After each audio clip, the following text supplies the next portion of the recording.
Welcome to my channel. Please like this video and subscribe. I hope you enjoy the story. Let's get started. Gideon Hayes stood by the large windows of his spacious corner office, observing the lively city below.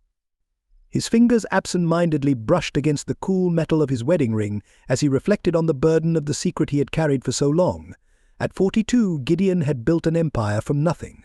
His company, Hay Innovations, was a tech giant employing thousands and bringing in billions in revenue each year. Yet to the world, and most importantly to his wife, he was nothing. More than a mid-level manager, just another cog in the corporate machine. The deceit had begun harmlessly when he first met Maricela Finch 5 years ago. Gideon had been instantly drawn to her bright personality and infectious laughter. He had introduced himself simply as Gideon, leaving out that he owned the company hosting the charity gala where their eyes met across a crowded room. As their relationship grew, Gideon found himself unwilling to reveal the truth. He'd been hurt before by women who saw him only as a meal ticket. With Maricela, he wanted something authentic, a relationship based on mutual respect and true affection, not power or money.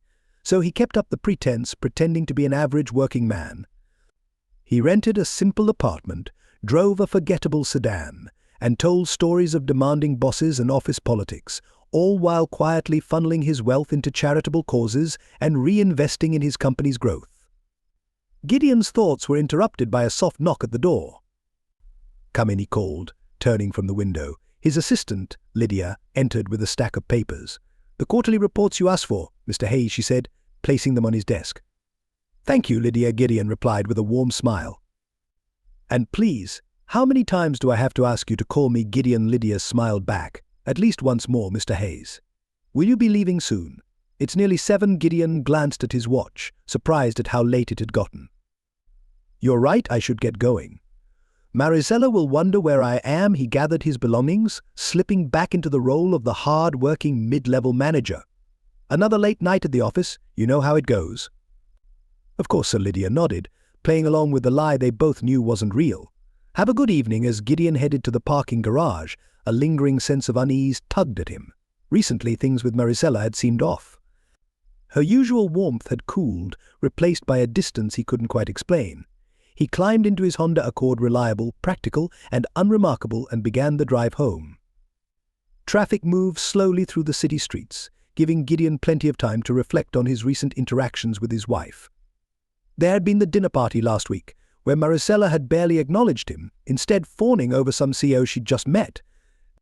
And the way she dismissed his ideas for her budding interior design business, rolling her eyes as if he couldn't possibly understand. Gideon pulled into the driveway of their modest suburban home, bracing himself for whatever mood awaited him inside. He found Maricela in the kitchen, aggressively chopping vegetables.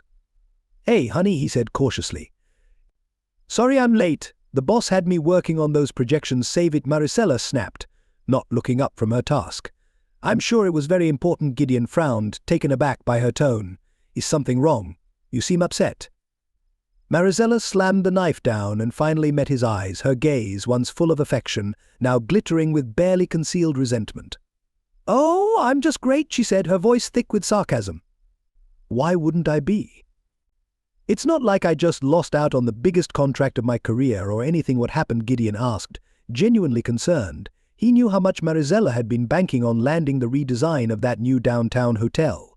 "What happened?" Maricela spat. "Is that I got passed over for some hack with connections. Apparently, in this world, talent doesn't mean a thing if you don't know the right people." Gideon's stomach twisted. He could have easily secured the contract for her with one phone call, but doing so would have shattered the carefully built illusion of their life together. "I'm sorry," he said softly. "I know how much that deal meant to you." Maricela let out a bitter laugh. "Sorry doesn't pay the bills, does it? God, I can't believe I'm stuck here in this mediocrity, while people like Alistair Blackwood are out there living the life I deserve." "Alistair Blackwood?" Gideon asked, recognition flaring. Blackwood was one of his company's top executives and a notorious womanizer.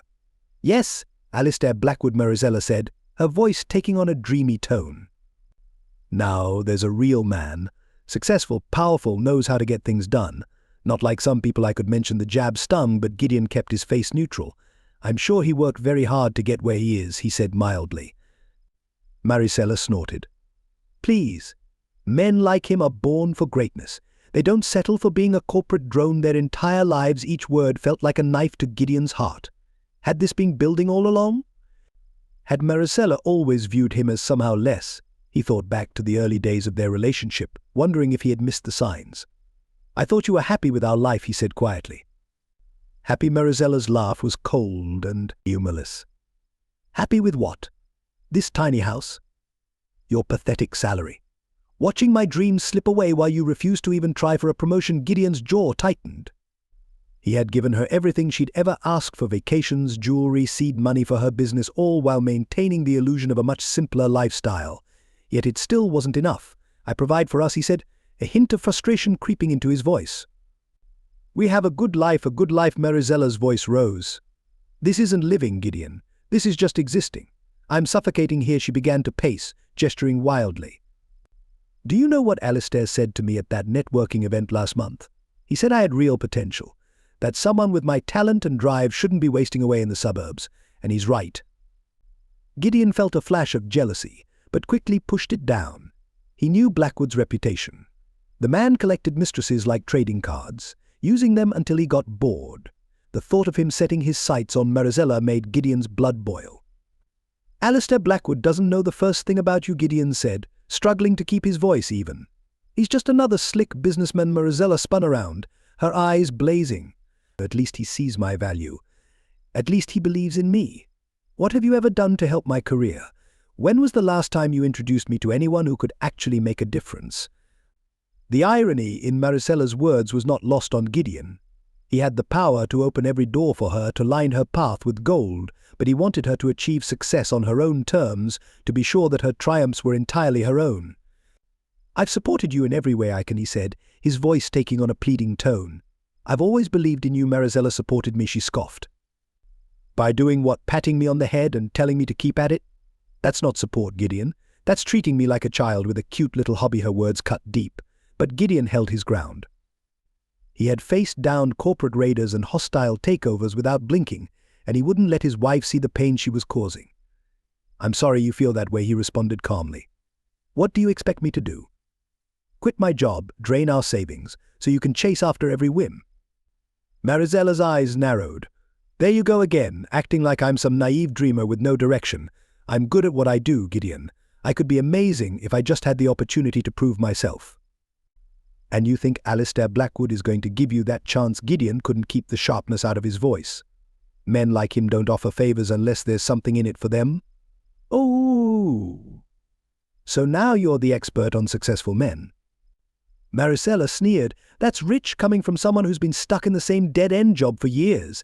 Face it, Gideon, you're holding me back. You're holding us both back with your complacency." The accusation hung between them, biting and harsh.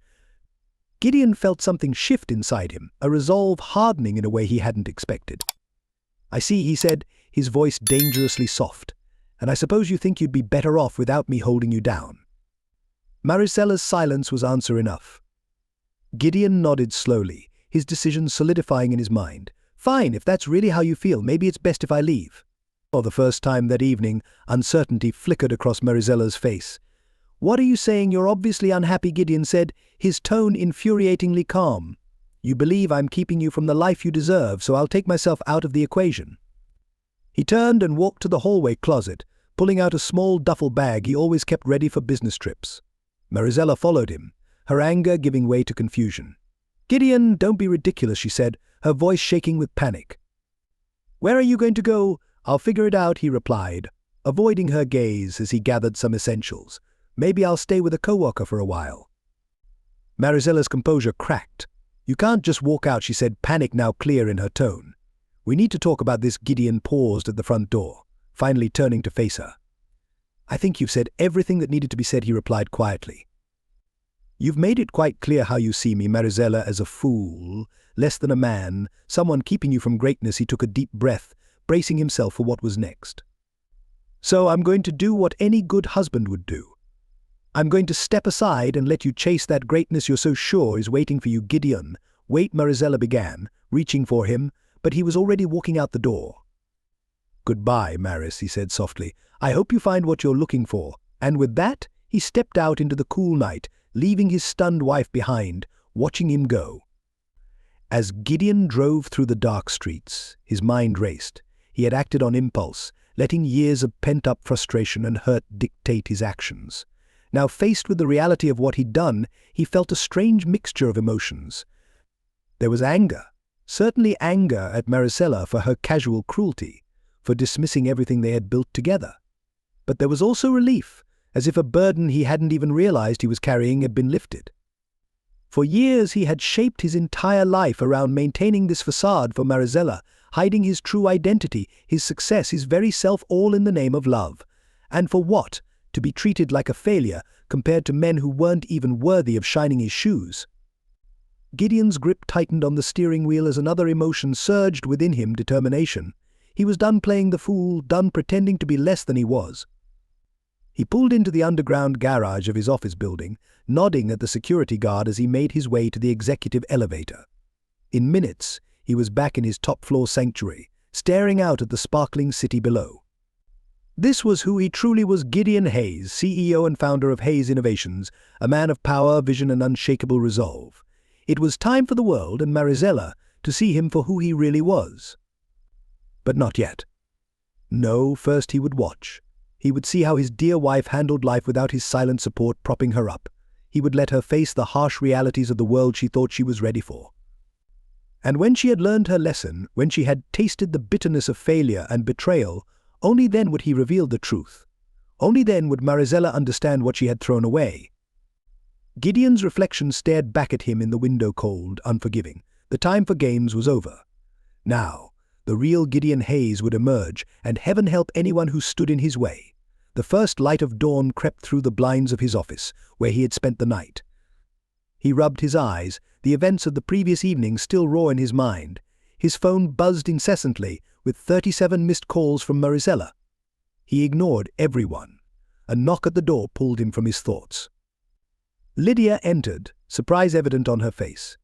"Mr. Hayes, I didn't expect you to be here so early." Gideon adjusted his tie. "Lydia, clear my schedule for the next few days. Something has come up." Lydia nodded, concern furrowing her brow.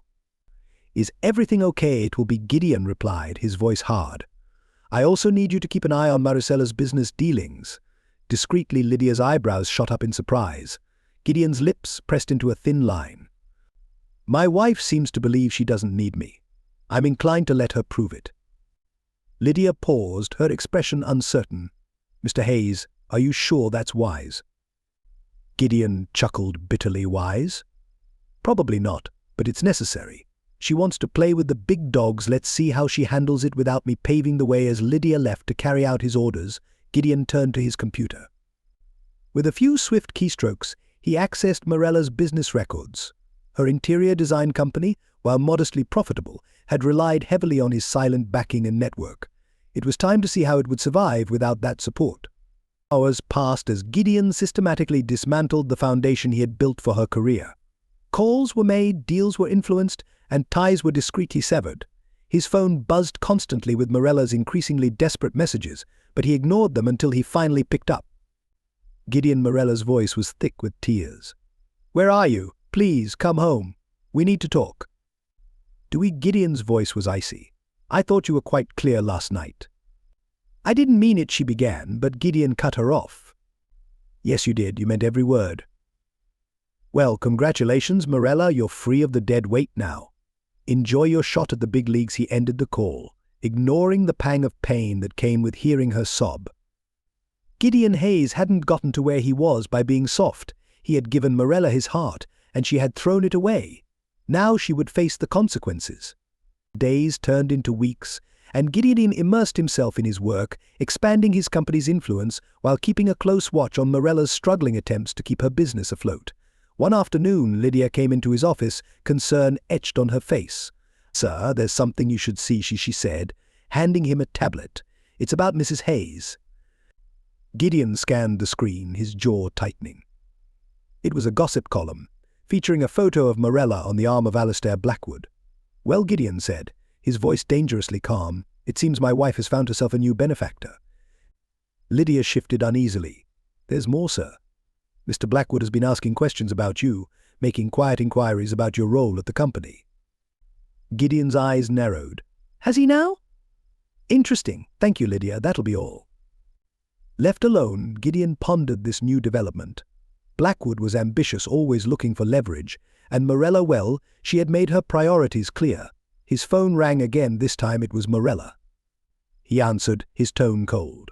"What is it?" "Gideon, please." Morella's voice was strained. "I need your help. The Rothel account, they're threatening to pull out. If I lose this deal, I'm finished." Gideon laughed without humor. "Funny how quickly greatness turns into disaster, isn't it? What happened to those connections you were so proud of?" "I was wrong, okay," Morella sobbed. "I said terrible things. But please, Gideon, I can't do this without you." For a moment he was tempted, but then he remembered her scornful face, her casual cruelty. His resolve hardened. "Yes, you can," he said flatly. "This is what you wanted, Morella, the big leagues. Well, here they are. Sink or swim." He hung up, pushing aside the guilt. She had made her bed, and now she would lie in it. Weeks passed, and Gideon watched from a distance as Morella's world fell apart. Her business teetered on the edge of bankruptcy. The society pages, once full of glowing praise for her as an up-and-coming designer, now whispered of her fall from grace. And throughout it all, there was Alistair Blackwood, circling like a predator sensing blood in the water. One evening, as Gideon was about to leave the office, his private line rang. The number was unfamiliar. "Hello," he answered cautiously. Mr. Hayes, a smooth voice purred. "Alistair Blackwood here. I hope I'm not disturbing you." Gideon's grip tightened on the phone. "Not at all, Mr. Blackwood. What can I do for you?" "Oh, I think the question is what I can do for you," Blackwood replied. "I've recently gotten to know your lovely wife. She speaks very highly of you." "Does she now?" Gideon kept his voice neutral. "How interesting." Blackwood chuckled. "Indeed. She seems to think you're some kind of hidden asset within Hayes Innovations. I must say I'm intrigued." Gideon's mind raced. So Morella had been fishing for information, trying to use their relationship for her own gain.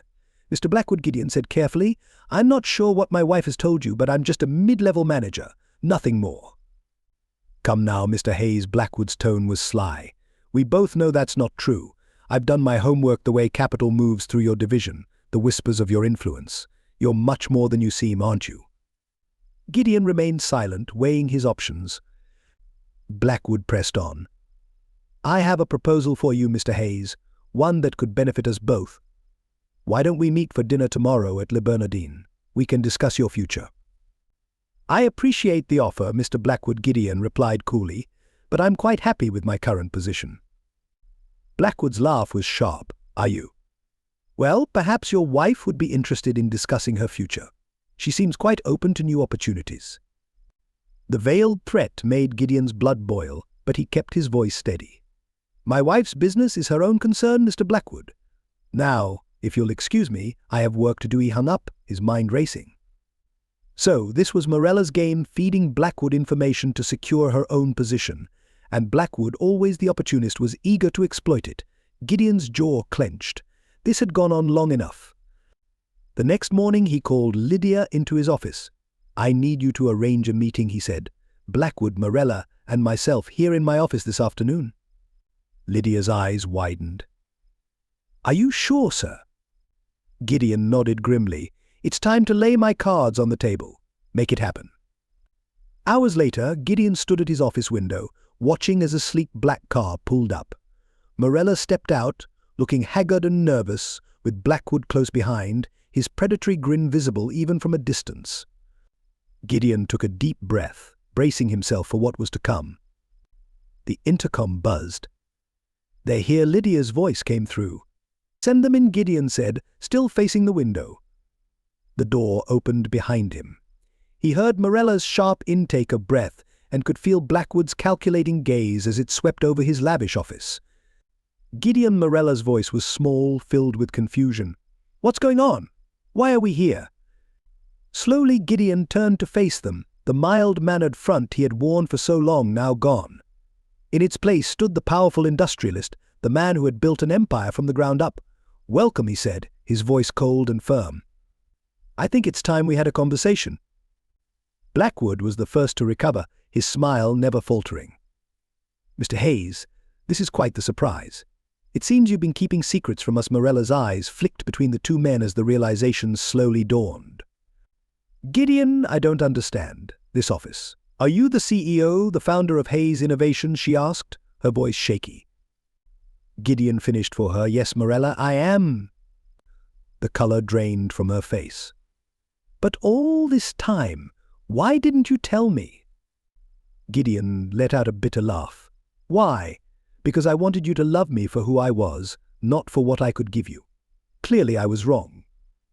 Blackwood, ever the opportunist, stepped forward. Now, let's not rush things. Surely we can find a solution that works for everyone. Gideon's eyes locked onto him. The only solution you need to worry about, Mr. Blackwood, is your severance package. As of now, you are no longer employed by Hayes Innovations. Blackwood's confident grin faltered. You can't do that. The board reports to me. Gideon cut him off, his voice sharp. They'll be quite interested to hear about your efforts to manipulate company information for personal gain. Blackwood's face hardened. Now listen here, Hayes. No, you listen, Gideon thundered. You thought you could play me, you and Morella both. Did you really think I wouldn't find out? That I wouldn't have precautions in place? He pressed a button on his desk, and a holographic display lit up, showing emails, phone logs, and financial transactions. I've known about everything, every move you made, every deal you tried to orchestrate behind my back. And now both of you will be leaving. Morella stepped forward, her eyes filled with tears. Gideon, please. I didn't know. I never meant. Save it, Gideon snapped. You made your choices, Morella. You showed me exactly who you are and what you value. Now you have to live with the consequences. Blackwood, sensing the inevitable, adjusted his tie. Well, it seems my time here has come to an end. Mrs. Hayes, it appears our business relationship has also concluded. Good day. He strode out of the office, leaving Morella standing alone with Gideon. For a long moment, silence filled the room. Morella looked at Gideon, her face a mix of shock and dawning horror. All this time, she whispered, you were. Yes, Gideon said coldly. All this time. I gave you everything, Morella, a comfortable life, opportunities most people can only dream of, and it still wasn't enough for you. Tears streamed down Morella's face. I'm sorry, Gideon. God, I'm so sorry, I didn't realize. That's right, Gideon cut her off. You didn't realize. You were so focused on chasing some fantasy of greatness that you couldn't see what was right in front of you. Well, congratulations. You got what you wanted, a taste of the high life, the big leagues. How does it feel? Morella's shoulders slumped in defeat. Please, Gideon, I know I made a terrible mistake, but I love you. Can't we fix this? For a fleeting moment, Gideon felt a flicker of warmth. But then he remembered her cruelty, her disdain, her betrayal. His heart turned cold once more. No, Morella. We can't. Some things, once broken, can't be repaired. You made your choice, and now you have to live with it. He turned back to the window, signaling the end of the conversation. You'll be hearing from my lawyers about the divorce. Goodbye, Morella. He heard her stifled sob, the rustling of her clothes as she moved toward the door. She paused for a moment. I really did love you, Gideon, she said softly. Gideon didn't turn around. No, Morella. You loved the idea of me, the man you thought you could shape into a stepping stone for your own success. That man never existed. The door clicked shut, leaving Gideon alone with his thoughts. As the sun set over the city, casting long shadows across his office, Gideon Hayes stood on the verge of a new chapter. The lies were over. The facade had crumbled. For better or worse, he was finally his true self. As he gazed out at the empire he had built, Gideon made a silent promise: never again would he hide who he was. Never again would he allow anyone to make him feel small. The world had seen a glimpse of the real Gideon Hayes today. Tomorrow they'd see much more. The weeks after the confrontation in Gideon's office passed in a blur of activity. The business world buzzed with the revelation of Hayes Innovations' true CEO, and Gideon found himself thrust into the public eye, a place he had long avoided. One morning, as he reviewed financial reports, Lydia entered his office, a worried expression on her face. Mr. Hayes, you should see this, she said, handing him a tablet. Gideon's eyes narrowed as he scanned the screen. It was an article about Morella, detailing her dramatic downfall. Her design firm had collapsed, her social circle had abandoned her, and she was facing multiple lawsuits from disgruntled clients. Well, Gideon said, his voice cold, It seems her house of cards has finally fallen. Lydia hesitated. Sir, there's more. Mrs. Hayes. Morella, she's been trying to reach you. She's left messages with reception, saying it's urgent. Gideon's jaw clenched. I'm not interested in anything she has to say. Tell reception to block her calls. Of course, Mr. Hayes, Lydia nodded, though the concern lingered in her eyes. Is there anything else you need? Gideon waved her off, refocusing on his work. He refused to let thoughts of Morella distract him. She had made her bed, now she had to lie in it. Days passed, and Gideon buried himself in his work with renewed determination. He attended board meetings, negotiated deals, and guided the company toward even greater success. But despite his best efforts, a persistent emptiness lingered. One evening, as he prepared to leave the office, his private line rang. The number was unfamiliar. Gideon Hayes, he answered brusquely. Mr. Hayes, a smooth female voice replied. This is Rhea Lawson from the Children's Hope Foundation. I hope I'm not catching you at a bad time. Gideon's brow furrowed. The Children's Hope Foundation was one of the charities he supported anonymously. Not at all, Miss Lawson. How can I help you? Well, Mr. Hayes, Rhea continued, I'm calling to thank you for your generous donation. It has made a world of difference in our programs. I was hoping we could meet to discuss how we're using the funds and perhaps explore ways to expand our partnership. Gideon hesitated. He usually avoided direct involvement with the charities he supported, preferring to work through intermediaries. But something about Rhea's voice intrigued him. I suppose that can be arranged, he said finally. How about lunch tomorrow? There's a bistro near my office. That sounds perfect, Rhea replied, a smile evident in her voice. The next day, Gideon found himself seated across from Rhea Lawson in a quiet corner of the bistro. She wasn't what he had anticipated. There was no power suit or polished sales pitch. Instead, she wore a simple sundress, with a smile that genuinely reached her eyes. Mr. Hayes, she began, I can't thank you enough for agreeing to meet me. The work we've been able to accomplish with your support is truly incredible. Gideon nodded, feeling a bit off balance. I'm glad to hear that, Miss Lawson, though I typically prefer to keep my charitable activities discreet. Rhea's smile widened. Oh, I know, Mr. Hayes. Your reputation for quiet generosity is well known in my circles. That's part of why I wanted to meet you face to face. She leaned in, her eyes alight with passion. It's not just about the money, it's about the difference it can make. I believe with your influence we could do even more. For the next hour, Rhea passionately explained her vision for expanding the foundation. She talked about after-school programs in underserved communities, mentorship opportunities, and scholarships for promising students. Gideon found himself captivated by her enthusiasm and sincerity. It was a refreshing change to speak with someone who cared about more than social status or making advantageous connections. As their meeting came to a close, Gideon made a decision. Miss Lawson, I'm impressed with your dedication. I'd like to arrange a visit to some of the facilities. Would that be possible? Rhea's face lit up. Of course. I'd love to show you firsthand the impact we're having. And please, call me Rhea. Gideon felt the corners of his mouth lift into a smile. Rhea it is then, and you can call me Gideon. Over the next several weeks, Gideon spent more and more time with Rhea. They visited community centers, toured schools, and brainstormed ways to broaden the foundation's reach. Her energy was contagious, and for the first time in a long while, Gideon felt a genuine connection with someone. One evening, as they strolled through a park after a successful fundraising event, Rhea looked at him with curiosity in her eyes. Gideon, she asked softly, can I ask you something personal? He tensed slightly but nodded. Go ahead. Why do you do all this, she asked, gesturing vaguely. The anonymous donations, the support behind the scenes. You could use your wealth and power to boost your public image, but instead you choose to stay hidden. Why? Gideon was silent for a moment, carefully weighing his response. I guess he finally said, it's because I wanted people to appreciate me for who I am, not for what I have. He let out a bitter laugh. Didn't do me much good in the end. Rhea's brow furrowed. What do you mean? Gideon sighed deeply, then, to his surprise, found himself opening up about everything about Morella, the lies, the betrayal. It felt good to finally unburden himself. When he finished, Rhea was quiet for a moment, then gently took his hand. I'm sorry you went through that, Gideon, she said softly. But you should know, the man I've gotten to know these past weeks, he's pretty incredible whether he has billions or not. A warmth spread through Gideon at her words, and for the first time in months he smiled a real, heartfelt smile. In the weeks that followed, their relationship grew deeper. Gideon found himself slowly letting down the walls he'd built around his heart. Rhea was different from anyone he had ever known, kind, sincere, and completely indifferent to his wealth or status. One afternoon, as they left a board meeting for the foundation, Gideon's phone buzzed. He glanced at the screen and froze. It was Morella. Rhea noticed his reaction. "Everything okay?"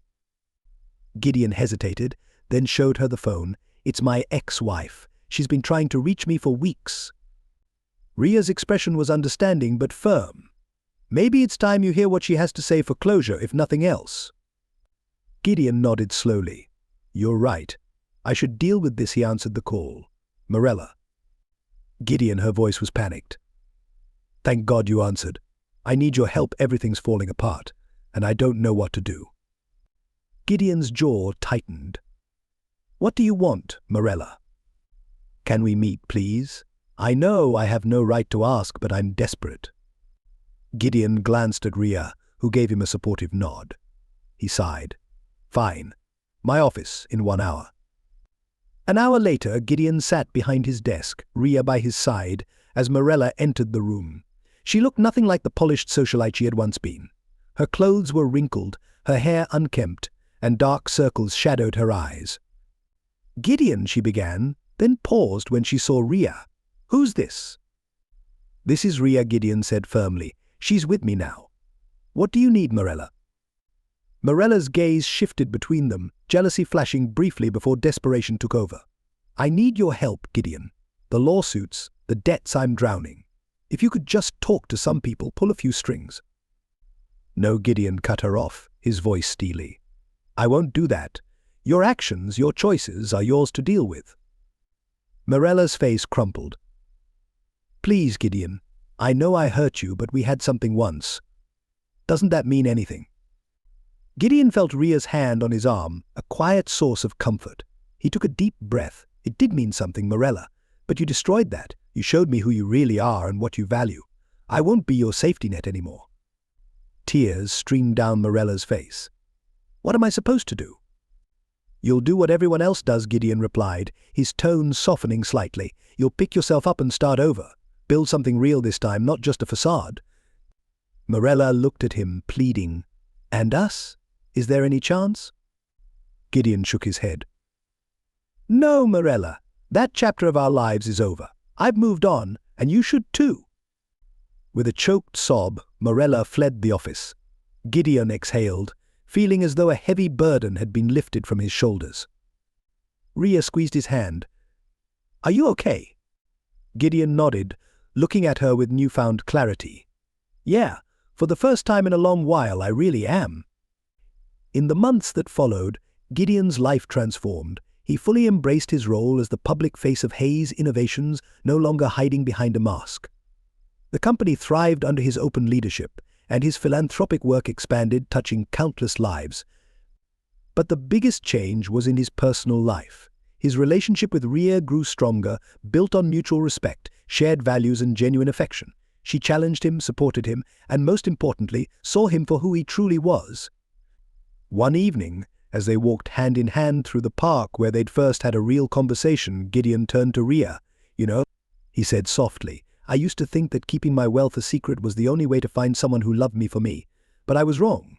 It wasn't about the money, it was about finding someone who values the same things I do. Someone who pushes me to be better." Rhea smiled up at him. "And have you found that someone?"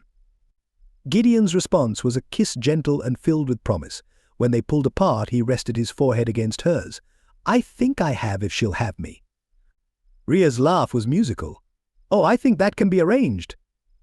As they continued their walk, Gideon reflected on the journey that had brought him here, the pain of Morella's betrayal, the isolation he had imposed on himself. It had all led to this moment, where he could finally be his true self, without fear or pretense. He thought of Morella briefly, hoping she would find her way, but that was no longer his concern. His future was ahead of him, bright with possibilities, alongside a woman who valued him not for his money or business acumen, but for his character and his heart. Gideon Hayes, who had hidden in plain sight for so long, was finally stepping into the light, and it was warmer and brighter than he had ever imagined.